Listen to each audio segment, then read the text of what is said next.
60 Minutes Overtime. So I opened the door and saw a lot of people out there. Were they armed? Yes, there were armed agents. Bulletproof vests? Yes, they did. I was attracted to this story on American citizens being caught up in something that was almost Kafka-esque. They have the warrant to arrest me. Here they were saying, I didn't do this, but the government was coming down on them and accusing them of something, and there was almost no way that they could talk their way out of it. The dragnet isn't just catching Chinese spies. I worked on this piece on collateral damage with producer Mark Lieberman. Collateral damage, you know, it's a phrase that's normally associated with war, and the government is engaging in a war of sorts against a very real threat, which is Chinese economic espionage, stealing American trade secrets and intellectual property.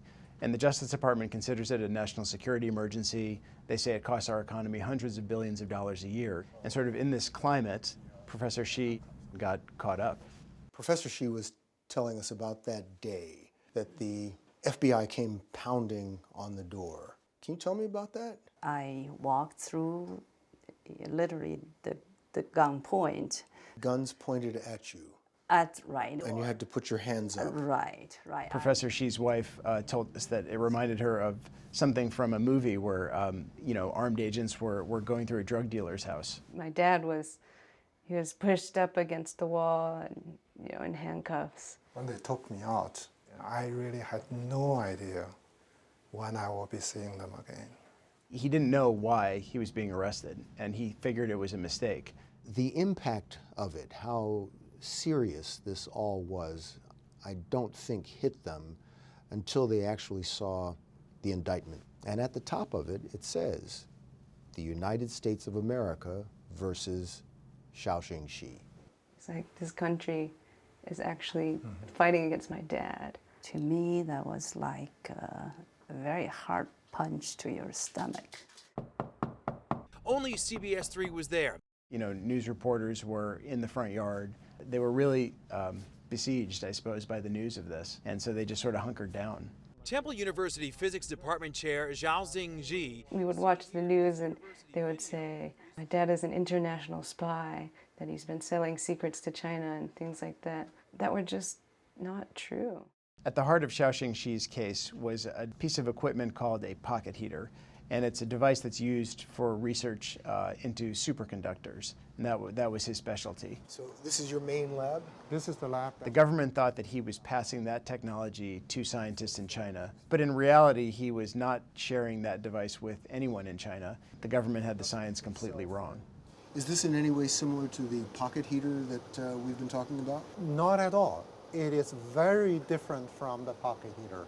His work is primarily funded by the U.S. government in the form of research grants. And he's concerned that if people are suspicious because he was indicted, that perhaps he won't get grants in the future, and that's really the lifeblood of his work. The professor was urged to stay away from campus. His research was taken away from him and given to one of his colleagues. He had to spend all of his time now working with his attorney to clear his name. Do you think they have been targeted because they are Chinese American? Yeah, I do. This went on for several months, and the stress on the family became almost unbearable. But of course, being the person who brought all this suffering to my family, I felt really bad. Was that the worst of it? I would say that's the worst of the moment, yes.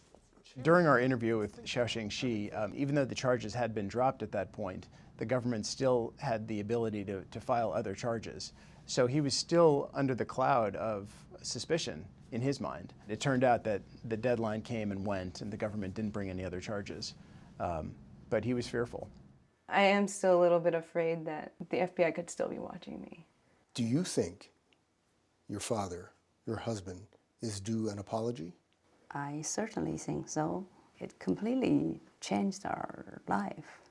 Yeah, I think that what happened to my dad was an injustice, and I think that the government should be held accountable to it.